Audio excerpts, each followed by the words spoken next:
सूरज एक गरीब आदमी था। अपना घर चलाने और अपने बच्चों का पेट भरने के लिए वो दूसरों के यहाँ मेहनत मजदूरी किया करता था।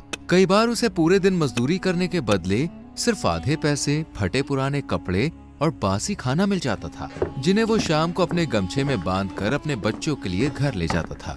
घर में घुसते ही उसकी पत्नी कावेरी बोली, अगर पैसे मिले हो तो दे देना, लड़कियों के लिए गर्म कपड़े लाने हैं। जरा सांस तो लेने दो, कुछ कपड़े मिले हैं, पहना कर देख लो, ये सर्दियाँ तो कट ही जाएंगी। हर बार सर्दियाँ तुम्हारे मिले हुए इन चीथड़ों में ही कट जाती हैं, पता नहीं कभी नए मयस्सर होंगे या नहीं। सूरज ने गमछा खोला और कावेरी से कहा, आज के काम में कपड़ों के साथ साथ एक खाना भी मिला है, मिल बांट कर खा लो, साथ में गुड़ खाकर पानी पी लेना, पेट भर जाएगा। कावेरी ने सूरज से ये भी नहीं पूछा कि तुमने खाना खाया या फिर नहीं, और खाना लेकर अंदर चली गई। ये देखकर सूरज की आंखों में आंसू आ गए। उसने भी सुबह से कुछ नहीं खाया था। बेटियों के खातिर पेट पर पट्टी बांधकर वो दिन रात कमाता रहता। 3 बेटियां होने के बाद एक बेटे की चाह थी, अगर बेटा हो जाए तो घर में कमाने वाला और हो जाएगा। कावेरी की सास दया चिल्लाते हुए बोली, अरे ओ कावेरी, ये सूरज कहाँ चला गया? राखी आ रही है, कुछ पैसों का इंतजाम करके रख ले, लड़कियां ससुराल से आएंगी तो खाली हाथ जाते हुए अच्छी नहीं लगेंगी। कावेरी को ये सुनकर गुस्सा आया, लेकिन वो गुस्सा पीते हुए बोली, अम्मा जानती तो हो इनकी अकेले की जान को कितने झमेले हैं, इस राखी पर शायद कुछ न हो पाएगा। बहन बेटी को देने से बरकत आती है, लेकिन तुम लोगों के हाथ से तो कुछ छूटता ही नहीं है। कल को जब अपनी 4-4 बेटियां राखी पर आया करेंगी तब पता चलेगा। कावेरी को ये बर्दाश्त न हो सका। वो बोली, अम्मा कहो तो बेटियों के गले में पत्थर बांधकर कुएं में फेंक दूं, उसके बाद ये जो भी कमाएंगे वो आपकी बेटियों को दे देंगे, फिर तो हो जाएगी ना हमारे घर में बरकत। ये तो सोचती नहीं है कि दिन भर गधे की तरह जी तोड़ मेहनत करते हैं, तब जाकर 2 समय का चूल्हा जलता है, और आपको अपनी बेटियों की पड़ी है। बस तुझे तो बोलने का मौका मिलना चाहिए, मना कर दूंगी अपनी बेटियों से, कोई जरूरत नहीं है त्योहार पर आने की। तभी कावेरी की बड़ी बेटी लता स्कूल से रोती हुई आई और बोली, माँ मुझे स्कूल नहीं जाना, मास्टर जी ने मुझे मारा। मास्टर जी ने मारा, लेकिन क्यों? तूने स्कूल का काम पूरा नहीं किया होगा, पूरा दिन खेल में जो ध्यान रहता है। नहीं माँ, काम तो पूरा था, लेकिन मास्टर जी कह रहे थे कि मेरी 2 महीने की फीस जमा नहीं हुई है। हे भगवान, पलक झपकते ही 2 महीने बीत गए और फीस तो इन दोनों की भी बाकी होगी। बोलती हूँ तेरे पिताजी से, कोई ना कोई बंदोबस्त तो करना पड़ेगा। शाम को सूरज के आते ही कावेरी ने फीस की बात की। ये सुनकर सूरज परेशान हो गया। वो सोचने लगा कि तीनों बेटियों की फीस मिलाकर 300 रुपए बैठती है, 100 रुपए मजदूरी के मिलते हैं, फिर 300 रुपए कैसे जुटाऊंगा। रात यूं ही फीस की चिंता में गुजर गई। गांव में सर्कस लगा था। लड़कियां जिद करने लगी कि पिताजी आज हमें सर्कस ले चलो, हमें भी सर्कस देखना है। चलो ना, वैसे ही कहीं जाना नहीं होता। सूरज सबके जिद करने पर उन्हें सर्कस ले गया। सर्कस में जाकर बच्चों ने खूब मजे किए।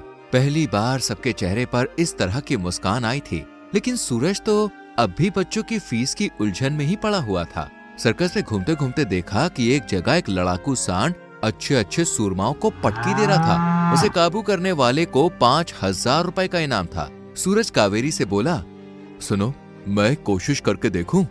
रहने दो, एक पटकी दे दी तो महीने भर भी सीधे नहीं हो पाओगे। अरे एक बार कोशिश करने में क्या हर्ज है? अगर जीत गया तो बच्चों की फीस चली जाएगी, राखी का त्योहार भी हो जाएगा और तुम्हें भी एक अच्छी सी साड़ी दिलवा दूंगा। कावेरी इतनी सारी कमी पूरी होते देख भला सूरज को कैसे रोकती। सूरज सांड से लड़ने चला गया। सांड को काबू करते समय सूरज के दिमाग में सिर्फ एक ही बात थी कि बस कल किसी भी हालत में बच्चों की फीस जमा करनी है। भगवान ने सूरज की सुन ली और सूरज जीत गया और उसे 5000 रुपए मिल गए। कावेरी, मैं जीत गया, मैं 5000 जीत गया, अब सब कुछ ठीक हो जाएगा। चलो तुम्हें आज एक अच्छी सी साड़ी दिलाता हूँ, फिर हम सब मिलकर गोल गप्पे खाएंगे। सबके सब बहुत खुश थे। इधर दया बैठी हुई सबका इंतजार कर रही थी। उनके घर आते ही दया बोली, आने का समय हो गया तुम्हारा, ये नहीं पता कि मुझे भी भूख लगी होगी, खुद तो चाट पकौड़े खाकर आए होंगे ना, फिर मेरा किसे ख्याल है। क्यों नाराज होती हो अम्मा, बनाती हूँ गरम गरम रोटी। कावेरी दया के लिए रोटी बना ही रही थी कि उसे उल्टियां होने लगी। जरूर सर्कस में कुछ उल्टा सीधा खाकर आई होगी, तभी उल्टी हो रही है। सूरज को भी ऐसा लगा, लेकिन बात तो कुछ और थी। कावेरी फिर से माँ बनने वाली थी। तुम ठीक तो हो ना? कैसे कहूँ? मतलब मैं समझा नहीं। कावेरी पेट की तरफ इशारा करके बोली, इस बार फिर से। इस बार तो उम्मीद है ना कि बेटा ही होगा। डरती हूँ कि कहीं इस बार भी बेटी हुई तो। लता 6 साल की हो गई है, अब बच्चा पैदा करना क्या शोभा देगा? अच्छा तो नहीं लगता, लेकिन बहनों के लिए एक भाई और नाम चलाने के लिए वारिस भी तो हो। बेटा ही होगा इस उम्मीद में 9.5 महीने बीत गए और एक दिन कावेरी की तबीयत खराब होने लगी। सूरज जल्दी से जा और दाई माँ को बुला ला। सूरज गया और दाई माँ को बुला लाया। दाई माँ कावेरी को देखकर बोली, अरे दया, इस बार तो बड़ा मुश्किल है। तीनों बेटियां तो मैंने ही पैदा की थी, लेकिन इस बार बहू को अस्पताल ले जाना पड़ेगा। बच्चा ऑपरेशन से होगा। ऑपरेशन का नाम सुनते ही सूरज के होश उड़ गए, लेकिन कावेरी की जान पर बनी थी, इसलिए अस्पताल जाना जरूरी था। सूरज ने पड़ोस से रिक्शा लिया और कावेरी को सरकारी अस्पताल ले पहुंचा। डॉक्टर साहब, मेरी बीवी बड़ी तकलीफ में है, जल्दी से कुछ करो। डॉक्टर चेक करते हुए बोले, देख, बच्चे की धड़कन कम होती जा रही है, लेकिन हमारे अस्पताल में बच्चे को रखने के लिए मशीन नहीं है, इसलिए तुम इन्हें प्राइवेट अस्पताल में ले जाओ। एकदम से इतना संकट आएगा सूरज ने कभी सोचा भी नहीं था। कावेरी की आंखों से आंसू बहने लगे। तुम चिंता मत करो, हम प्राइवेट अस्पताल चलेंगे, मैं तुम्हें कुछ नहीं होने दूंगा। लेकिन प्राइवेट अस्पताल में जाने के लिए बहुत सारे पैसे चाहिए थे, इसलिए वो कावेरी को अस्पताल में भर्ती करके गांव में जमींदार के पास पहुंचा। बाबूजी, कुछ पैसे उधार मिल जाते तो बहुत मेहरबानी होगी। बीवी पेट से अस्पताल में जिंदगी और मौत से लड़ रही है। कितने चाहिए सूरज? 10,000 चाहिए, मैं आपकी पाई पाई चुका दूंगा। तुम्हारे पिता हमारे बहुत अच्छे मित्र थे, इसलिए दे देता हूँ, लेकिन 2 महीने बाद मुझे मेरा पैसा वापस मिलना चाहिए। आपकी बहुत बहुत मेहरबानी। पैसा लेकर वो दौड़ता हुआ अस्पताल पहुंचा। कुछ देर के बाद, बेटा हुआ है, लेकिन अभी स्थिति नाजुक है, इसलिए मशीन में रखा गया है। जैसे ही खतरे से बाहर आएगा हम दिखा देंगे। आधी अधूरी सही, लेकिन बेटा पैदा होने की खुशी में सूरज खुशी से रो पड़ा। चाहकर भी अपने आंसुओं को वो रोक नहीं पाया, और रोकता भी कैसे? उसकी मनचाही मुराद जो पूरी हुई थी। 3 दिन नर्सरी में रहने के बाद बच्चा उन्हें सौंप दिया गया। अब माँ और बेटा दोनों ठीक थे। अस्पताल में 7,000 रुपए खर्च हुए। घर आने के बाद कावेरी बोली, बहुत पैसा खर्च हो गया, सर पर कर्जा रखा गया, सो अलग। तो क्या हुआ, बेटा भी तो हुआ है, मैं हूं ना। अब कोई दूसरा काम देखूंगा और ये सारा कर्जा उतार दूंगा। कितने पैसे बचे हैं? 3,000। उनकी बातें सुनकर दया बोली, अरे सुन सूरज, तेरी बहनें भी भतीजे होने की खुशी में रेशमी साड़ी मांग रही हैं और गांव में लड्डू भी तो बंटवाने हैं। ठीक है अम्मा, मैंने तो सोचा था कि पहले थोड़ा कर्ज उतार दूं। जिंदगी में कर्जा पानी तो लगे ही रहते हैं, पहले जो मैंने कहा है वो कर। 2-4 दिन अपने बेटे के साथ तो ऐसे ही बीत गए। उसके बाद सूरज ने सोचा, इससे अच्छा तो रिक्शा चलाना शुरू कर दूं। अभी 3,000 बाकी हैं, उसमें एक अच्छा रिक्शा आ जाएगा, बाकी तीज त्योहार सब बाद में। सूरज ने रिक्शा खरीद लिया और फिर रिक्शा चलाने लगा।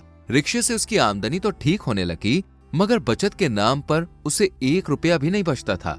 इसी तरह जमींदार के पैसों को 4-5 महीने बीत गए। एक दिन जमींदार घर पर आकर बोला, सूरज, लगता है तुम तो पैसा लेकर भूल गए हो, बताओ कब दोगे पैसे? बस बाबूजी, कुछ दिन और, फिर मैं आपके सारे पैसे दे दूंगा। अभी चाहकर भी पैसे इकट्ठा नहीं हो पा रहे हैं। सर्दी शुरू हो गई है, सोच रहा हूँ इस बार 2 रजाई खरीद लूं। बस 1 महीने की मोहलत और दे दो, दोबारा कहने का मौका नहीं दूंगा मैं। ठीक है, महीने से 1 दिन ज्यादा नहीं होना चाहिए। सर्दियों के दिन थे, ठंडी हवा से हड्डियां गले जा रही थी। कावेरी दुखी होकर बोली, सारे पैसे यूं ही खर्च हो जाते हैं, बच्चों पर एक भी स्वेटर और गर्म कपड़े नहीं है। क्यों? पिछले साल जिसके यहाँ मजदूरी की थी उसने अपने बच्चों के पुराने कपड़े दिए तो थे। पुराने ही तो थे, सब खराब हो गए। जो ठीक थे वो छोटे हो गए। वंश की तो पहली सर्दी है, इसे भी तो गर्म कपड़े चाहिए। कल से इसे बहुत खांसी जुकाम है, हल्का सा बुखार भी है। तवे पर हल्दी भूनकर चटा दो, ठीक हो जाएगा। जब पैसे होंगे स्वेटर और गर्म कपड़े ले आऊंगा। अभी तो पहले जमींदार के पैसे देने हैं, वरना आगे कोई फूटी कौड़ी भी नहीं देगा। सर्दी का कहर बढ़ता ही जा रहा था और सर्दी के साथ वंश की तबीयत भी खराब होती जा रही थी। महीना बीत गया। सुबह सुबह जमींदार आ खड़ा हुआ और बोला, सूरज, अब और बर्दाश्त नहीं करूंगा, मुझे मेरे पैसे चाहिए। बाबूजी, बड़ी मुश्किल से 3,000 रुपए जोड़े, फिलहाल इन्हें रख लो, मैं हर महीने 3-3 हजार रुपए करके लौटा दूंगा। ठीक है, लेकिन जो तुमने आनाकानी की तो घर पर कब्जा कर लूंगा, साथ में 3,000 मुझे ब्याज के भी चाहिए। लेकिन बाबूजी, ब्याज तो तय नहीं हुआ था। 6 महीने भी तो तय नहीं हुए थे, तुमने कहा था कि 2 महीने में लौटा दूंगा। सूरज कुछ न कह सका, जमींदार चला गया। अब तो घर का भी डर सताने लगा कि कहीं वो पैसों के बदले घर को न हड़प ले, इसलिए सूरज का सारा ध्यान पैसा लौटाने पर था। वंश की तबीयत बिगड़ती जा रही थी। घर के सब नुस्खे आजमा कर देख लिए। देखो तो वंश का चेहरा पीला पड़ता जा रहा है, पसलियां तेज तेज चल रही है, हमें इसे अस्पताल ले जाना चाहिए। लेकिन बच्चे वाले डॉक्टर की फीस बहुत महंगी है, कावेरी गुस्से में रोती हुई बोली। बड़ी मुश्किलों से पाया है हमने वंश को, अगर इसे कुछ हो गया तो। ठीक है, चलो अस्पताल ले चलते हैं। वो दोनों उसे अस्पताल लेकर गए। देखिए, आपके बच्चे को पीलिया हो गया है और निमोनिया भी बहुत ज्यादा है, बच्चे को भर्ती करना पड़ेगा। ठीक है डॉक्टर साहब, आप भर्ती कर दो, लेकिन हमारे बेटे को कुछ नहीं होना चाहिए। ठीक है, मैं पर्चा बना देता हूँ, तुम पैसे जमा करा दो। कितने पैसे डॉक्टर साहब? 2,000 रुपए जमा करा दो। 2,000? इतने पैसे तो नहीं है डॉक्टर साहब। बिना पैसे के इलाज नहीं होगा, ये सरकारी अस्पताल नहीं है। सूरज मजबूर था, 2,000 रुपए उनके पास नहीं थे, इसलिए वो वहां से वंश को एक गांव के डॉक्टर के पास ले आए। अरे, बच्चे की हालत तो बहुत खराब है, मैं अभी दवाई लिख कर देता हूँ, आप जल्दी से ले आइए। कड़कड़ाती ठंड में सूरज अपने बच्चे की जान बचाने के लिए बेतहाशा भागे जा रहा था। वो ठंड में पर्चा लेकर मेडिकल स्टोर पर पहुंचा तो लड़के ने 600 रुपए का बिल बना दिया। लेकिन सूरज के पास तो आज एक भी पैसा नहीं था। 3,000 रुपए जो थे वो उसने जमींदार को दे दिए। वो स्टोर वाले से बोला, भैया तुम दवाई निकाल कर रखो, मेरी जेब में पैसे कम है, मैं अभी पैसे लेकर आता हूँ। सूरज की जमींदार के पास जाने की हिम्मत नहीं थी। वो अपने सभी जानने वालों के पास गया, लेकिन उसे कहीं से भी पैसे नहीं मिले। उसने सभी पड़ोसियों से पैसे मांगे, लेकिन किसी ने भी नहीं दिए। हार कर वो जमींदार के पास गया। पिछला उधार तो चुकाया नहीं और फिर से आ गया उधार मांगने, भाग यहाँ से। सूरज रोता हुआ वापस डॉक्टर के पास गया और बोला, डॉक्टर साहब मेरे पास पैसे नहीं है, आप कुछ भी करके मेरे बच्चे को बचा लो। भाई, मैं समाज की सेवा के लिए नहीं बैठा हूँ, 4 पैसे कमाता हूँ तभी मेरे घर का चूल्हा जलता है। फिलहाल रात भर के लिए दवाई दे देता हूँ, कल शहर जाकर सरकारी अस्पताल में जाके भर्ती करा देना। आज सूरज से ज्यादा मजबूर दुनिया में कोई नहीं था। अगर उसके पास ठंड से बचाव के लिए कपड़े होते तो आज उसका बेटा बीमार नहीं होता। कयामत की रात थी, आज तो सबसे ज्यादा ठंड थी। वंश ठंड के मारे थर थर कांप रहा था। कावेरी ने उसे एक फटी सी पुरानी रजाई से ढका हुआ था। अचानक से उसकी कपकपाहट बंद हो गई। कावेरी को लगा कि अब उसे नींद आ गई है, लेकिन किसे पता था कि वो हमेशा के लिए सो गया है। सुबह जब कावेरी की आंखें खुली तो देखा कि वंश की आंखें फटी हुई थी। जैसे ही कावेरी ने उसका चेहरा हिलाकर देखा तो उसकी गर्दन लुढ़क गई। कावेरी की चीख निकल गई। वंश! कावेरी की चीख सुनकर सूरज दौड़ता हुआ आया और वंश को देखकर रो पड़ा। सिर्फ 600 रुपए के कारण एक जीवन खत्म हो गया। ठंड और गरीबी के कारण सूरज अपने बेटे का जीवन नहीं बचा सका। कुछ दिन रो रो कर मातम में गुजर गए। एक दिन, सुनते हो? हाँ कहो। चलो ये घर बेचकर शहर चलते हैं, जो कुछ पैसा आएगा उससे वही कोई अपना रोजगार खोलेंगे। मैं भी कोई काम कर लूंगी, कम से कम जिंदा तो रहेंगे। इस तरह तो पैसे के अभाव में एक एक करके हम सब मारे जाएंगे। सूरज अपने आंसुओं को पोंछता हुआ बोला, ठीक कहा तुमने। सर पर अपनी ना सही किराए की छत तो होगी, शरीर पर ठंड से बचने के लिए गर्म कपड़े तो होंगे। फिर 2-4 दिन बाद वो लोग अपना घर जमींदार को बेचकर शहर चले गए। बहुत पुराने समय की बात है। एक गांव में एक कुशल लोहार रहता था। उसके हाथ हर ऐसी वस्तु को बनाने में सक्षम थे जिसकी कल्पना कोई नहीं कर सकता था। मगर उस गांव के लोग बहुत गरीब थे, जिसकी वजह से लोहार को इतना काम नहीं मिल पाता था। वह स्वयं तो हर तरह की मुसीबत झेलने को तैयार था, पर अपनी पत्नी, जिसका नाम रूपवती था, जो कि बहुत सुंदर थी, जैसी 100 वर्ष में एक बार पैदा होती है, अचानक लोहार के दिमाग में कमाई करने के लिए राजधानी जाने का विचार आया, जहां शायद धनी लोगों को उसकी बनाई चीजों की जरूरत हो सकती थी। अपनी पत्नी से विदा लेते हुए उसने कहा, सुनो रूपवती, मैं 3 वर्ष के लिए प्रदेश जा रहा हूँ। क्या फिर मुलाकात होने तक तुम मुझे याद रखोगी? मेरे साथ विश्वासघात तो नहीं करोगी? रूपवती एक नीला फूल अपने पति को देते हुए बोली, प्रिय, यह फूल लो और इसे संभाल कर रखो। मैं पतिव्रता धर्म का पालन हमेशा करती रहूंगी, तुम कहीं भी क्यों न रहो। कैसे भी यात्रा पर क्यों न गए हो, इतना याद रखो, जब तक ये फूल नहीं मुरझाएगा तुम्हारे प्रति मेरा प्रेम भी नहीं मुरझाएगा। लोहार अपनी पत्नी की बातों पर भरोसा करके घर से निकल गया। रास्ते में चलते चलते उसे एक चाय की दुकान दिखाई दी। वहां अनेक ग्राहकों के बीच उसे 3 ठाटदार कपड़े पहने आदमी नजर आए, जो कुछ खा पी नहीं रहे थे, मौन खड़े हुए थे, मानो उन्हें कोई दुख सता रहा हो। लोहार को देखकर वे इस तरह से घूरने लगे कि वो परेशान हो उठा। अरे भाइयों, आप मुझे ऐसे क्यों देख रहे हो? मैं गरीब जरूर हूँ, मगर ईमानदार आदमी हूँ। इस राजधानी में दूर दराज के गांव से काम ढूंढने आया हूँ। मैं कुशल लोहार हूँ और जो मुझे काम सौंपेगा वो याद रखेगा कि उसका वास्ता मुझसे पड़ा है। तीनों पुरुषों ने एक दूसरे की तरफ देखा और उनमें से सबसे बड़े ने लोहार से कहा, अरे भाई, हमारी एक एक बात ध्यान से सुनो। हम तीनों राजा सूर्यदेव के वजीर हैं, जिसकी खबर इस चाय वाले को भी नहीं है और होनी भी नहीं चाहिए। हम समय काटने नहीं, बल्कि एक महत्वपूर्ण कार्य करने के लिए बाजारों, चाय खानों और भीड़ भाड़ वाली जगह के चक्कर काट रहे हैं। राजा ने हमें उसके लिए सोने और चांदी का महल बनवाने का हुक्म दिया है। उसने समय पर महल तैयार न करने पर हमें मौत की धमकी दी है। हम बड़ी उलझन में हैं, क्योंकि समय बीतता जा रहा है, लेकिन हम राजधानी में किसी ऐसे कारीगर को नहीं खोज पा रहे जो इतना कठिन कार्य करने को तैयार हो। अगर तुम काम करके हमारी सहायता नहीं कर सकते तो क्या हुआ, कम से कम सलाह तो दे सकते हो। बुद्धिमान वजीरो, खुद किस्मत ने मुझे इस चाय खाने की राह दिखाई है। मुझे आवश्यक सोना चांदी दीजिए और मददगार दीजिए। मैं आपको निश्चित समय पर ऐसा महल तैयार करके दूंगा जैसा आज तक किसी राजा के पास नहीं हुआ। लोहार ने उसी दिन काम शुरू कर दिया। भट्टियां दहकने लगी, हथौड़ों तले मूल्यवान धातु ठनठनाने लगी और चतुर कामगार बड़े कारीगर के निर्देशानुसार काम करते हुए इधर उधर भागने लगे। समय के अनुसार महल बनकर तैयार हो गया। वास्तव में उससे पहले कभी इतने सुंदर भवन ने किसी राजधानी की शोभा नहीं बढ़ाई थी। राजा सूर्यदेव ने जब नया महल देखा तो उसने तुरंत अपने वजीरों का वेतन तिगुना कर दिया। फिर वह बोला, मैं धरती पर ये अलौकिक चमत्कार कर दिखाने वाले कारीगर को देखना चाहता हूँ।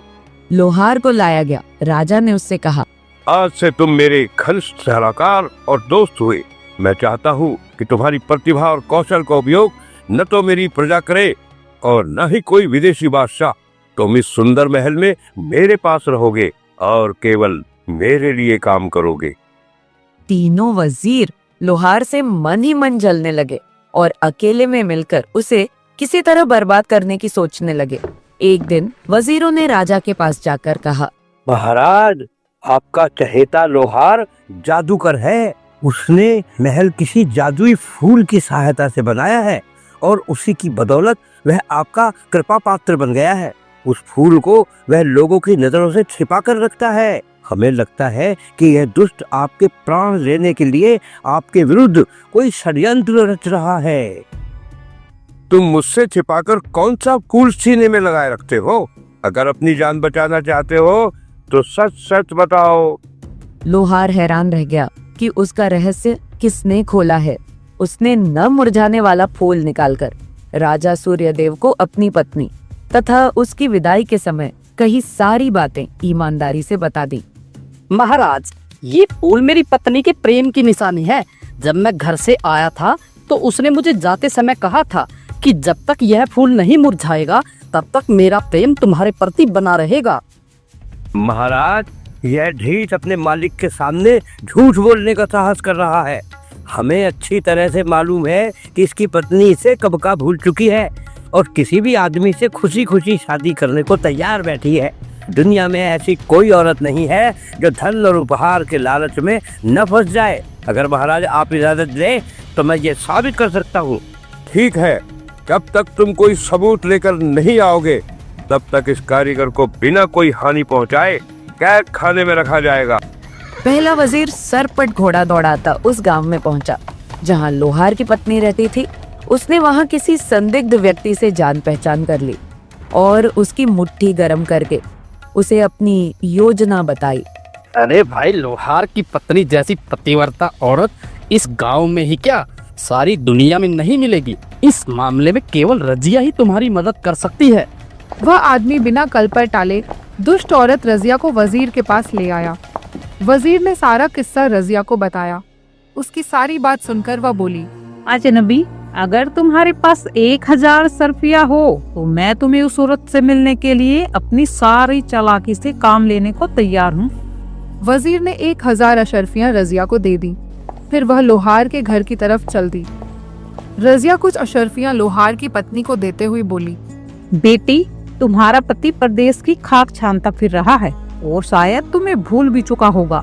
ये रकम तुम्हारे छोटे मोटे खर्चों के लिए एक ऐसे भले आदमी ने तुम्हें भिजवाई है जो तुम्हें बहुत प्यार करता है। वह नामी और धनी है और अगर तुम उसे जरा प्रेम से पेश आओ तो वह तुम्हें सोने में पीली कर देगा और सुखी बना देगा। मोसे, उस आदमी को मेरे पास ले आओ। मैं अपना दरवाजा खुला रखूंगी। उसे रास्ता दिखाकर खुद घर चले जाना। मैं उसका वैसे ही स्वागत करूंगी जिसके वह योग्य होगा। रजिया वजीर के पास जाकर बोली, लोहार की बीबी ने रकम रख ली और वह हर बात के लिए तैयार है। आज की शाम तुम उसके साथ बिताओगे। वजीर अपनी सफलता पर बहुत खुश हुआ। जब अंधेरा हुआ तो वजीर लोहार के घर पहुंचा। रूपवती ने मुस्कान और हंसी मजाक के साथ अतिथि का स्वागत किया। उसे चूल्हे के आगे बिठाया और उसके सामने खाना परोस दिया। किंतु वजीर ने पुलकित होकर खाने की तरफ हाथ बढ़ाया ही था कि जोर से दरवाजे खटखटाने की आवाज आई। वजीर ने घबरा कर पूछा, यह क्या हुआ? लोहार की पत्नी को खटखटाहट का कारण भली भांति मालूम था। उसने दिन में ही दरवाजे पर पति का हथौड़ा लटका दिया था और उस समय रात की हवा उसे हिलाकर लकड़ी से टकरा रही थी। किंतु स्त्री ने खुद भी बुरी तरह डरने का दिखावा किया और जल्दी से बोली, आदरणीय अतिथि, यह जरूर मेरा भाई दरवाजा खटखटा रहा होगा। वह ज्यादा देर नहीं रुकेगा। तुम कृपया करके 1 मिनट के लिए पास वाले कमरे में छिप जाओ। वजीर ने दहली लांघी ही थी कि स्त्री ने उसे पीछे से धक्का दे दिया और वह सिर के बल अंधेरे गड्ढे में गिर गया। उसी समय शाही महल बंद लोहार ने नीले फूल को निकाल कर देखा। फूल ताजा और खुशबूदार था, वैसा ही जैसा कि रूपवती ने बिछड़ने के दिन दिया था। अगले दिन लोहार की पत्नी ने गड्ढे में भेड़ के ऊन का ढेर डाल दिया और अपने कैदी को उसे धुनने का आदेश दिया। याद रखो, काम ढंग से नहीं किया तो दोपहर में जई की रोटी नहीं मिलेगी। वजीर को गए कई दिन बीत गए, जबकि राजा उसका इंतजार करता करता ऊब गया। एक दिन उसने दूसरे वजीर से कहा, तुम्हारे मित्र की मेरे सामने आने की हिम्मत नहीं हो रही है, क्योंकि लगता है वह कुछ नहीं कर पाया है। अगर तुम लोगों ने कारीगर की झूठी शिकायत की तो तुम्हारी खैर नहीं। महाराज, हमने आपको बिल्कुल सच बात बताई है। अगर आप हुक्म दे तो मैं इसे साबित कर सकता हूँ। ठीक है, लेकिन जल्दी लौटना। कुछ समय बीतने पर दूसरे वजीर के साथ भी वैसा ही हुआ जैसा कि पहले वजीर के साथ हुआ था। व्यर्थ धन खर्च करके वह भी गड्ढे में पहुंच गया। गड्ढे में उसकी दृष्टि भेड़ का ऊन धुन रहे आदमी पर पड़ी। तुम कौन हो? तब वे एक दूसरे को पहचान गए और एक दूसरे को दोषी ठहराते हुए आपस में झगड़ने लगे। लोहार ने नीला फूल निकालकर देखा, वह ताजा और सुगंधित था। राजा सूर्यदेव ने इस बीच दूसरे वजीर के लौटने की प्रतीक्षा किए बिना तीसरे वजीर को लोहार की पत्नी के पास जाने को कहा। अगर तुम 3 सप्ताह में मेरे सामने हाजिर नहीं हुए तो तुम और वे दोनों नीच फांसी के फंदे से बच नहीं सकोगे। तीसरा वजीर राजा का आदेश पाकर सफर पर निकल पड़ा और शीघ्र ही वह भी बिना कोई सफलता हासिल किए गड्ढे में अपने मित्रों से जा मिला। तीनों एक दूसरे को दोषी ठहराने लगे। उधर एक दिन राजा ने लोहार को अपने सामने पेश करने का हुक्म दिया। मेरे तीनों वजीरों को तुम्हारी पत्नी के पास गए हुए काफी अरसा बीत गया, पर अभी तक वे लौट कर नहीं आए हैं। मुझे संदेह है कि तुम्हारी पत्नी ने उन्हें अपने जादू से मार डाला है। अगर ऐसा है तो मैं तुम्हारा और तुम्हारी पत्नी का भी सिर कटवा दूंगा। लेकिन अगर वजीरों ने तुम पर झूठा लांछन लगाया है तो उन्हें इससे भी कड़ी सजा मिलेगी। मैं खुद तुम्हारे घर जा रहा हूँ और हाँ, तुम्हें भी मेरे साथ चलना होगा। कुछ समय बाद राजा सूर्यदेव अपने सैनिकों के साथ लोहार के गांव की तरह चल दिए और लोहार राजा को अपने घर में ले आया। राजा ने रूपवती से पूछा। ऐ स्त्री, क्या तुम्हारे पति की गैरहाजिरी में तुम्हारे पास मेरे 3 वजीर आए थे? आपकी उम्र दराज हो गई महाराज। वजीरों की जगह तो अपने राजा के दरबार में होती है। वे गरीब और अकेली स्त्री के घर में क्यों आएंगे? राजा चुप हो गया और अपनी व्याकुलता छिपाने के लिए कालीन को ध्यान से देखने लगा। तुम्हारे पास यह इतना बढ़िया कालीन कहाँ से आया? जहाँ पनाह, यह कालीन मेरी नौकरानियों ने बुना है। नौकरानियों ने? लेकिन तुम्हारा पति तो मुझसे कहता था कि वह तुम्हें बहुत गरीबी हालत में छोड़ गया है। नौकरानियां रखने के लिए तुम्हारे पास पैसा कहाँ से आया? महाराज, मेरी नौकरानियां तनख्वाह नहीं मांगती। वो दिन में जई की एक रोटी के बदले मेरे सारे काम करती है। इतना बोलकर रूपवती अंदर गई और तीनों वजीरों से फुसफुसाकर बोली। मुसीबत आ गई, मेरा पति लौट आया। अगर उसने आपको मेरे घर में देखा तो आपका काम तमाम हो जाएगा। मैं आपकी मृत्यु नहीं चाहती, इसलिए यह उस्तरा लीजिए और जल्दी से अपनी दाढ़ी मुंह से साफ कर लीजिए। ये लीजिए मेरे पुराने कपड़े, बिना देर लगाए इन्हें पहन लीजिए, फिर मैं आपको अपनी सहेलियां बताकर घर से बाहर कर दूंगी। वजीरों ने बिना चूकिए औरत की बात मान ली और कपड़े पहनकर बाहर आ गए। राजा सूर्यदेव हैरानी से उन्हें कई देर तक देखता रहा और अंत में बोला, कितनी अजीब नौकरानियां हैं। कदकाठी से तो नहीं लगती कि ये औरतें हैं। मुझे इनके चेहरे जाने पहचाने लगते हैं। महाराज, यही है वो जिन्होंने आपसे मेरी झूठी शिकायत की और मेरी पतिव्रता पत्नी पर लांछन लगाया। महाराज महाराज, हमें माफ कर दीजिए, हमसे बहुत बड़ी भूल हुई है। राजा सूर्यदेव आरंभ में उनकी बात गुस्से में सुनता रहा, पर जब वे लोहार के घर में हुई अपनी दुर्गति के बारे में बताने लगे तो राजा सूर्यदेव के हंसते हंसते आंसू आ गए। अरसे से मैं इतना दिल खोलकर कभी नहीं हंसा। आज से ये तीनों मूर्ख जिन्हें इस स्त्री ने धोखा दिया और जिन्हें पहले मैं अपने वजीर कहता था, मेरे यहाँ मामूली नौकरों का काम करेंगे। इनसे मैं पूरे महल की साफ सफाई करवाऊंगा और तुम मेरे कुशल कारीगर रहोगे। अपनी पतिव्रता बीवी को लेकर एक सम्मानित अतिथि के रूप में मेरे साथ राजधानी चलोगे। मैं तुम्हारी सेवा और योग्यता के अनुसार तुम्हें बहुत से पुरस्कार दूंगा।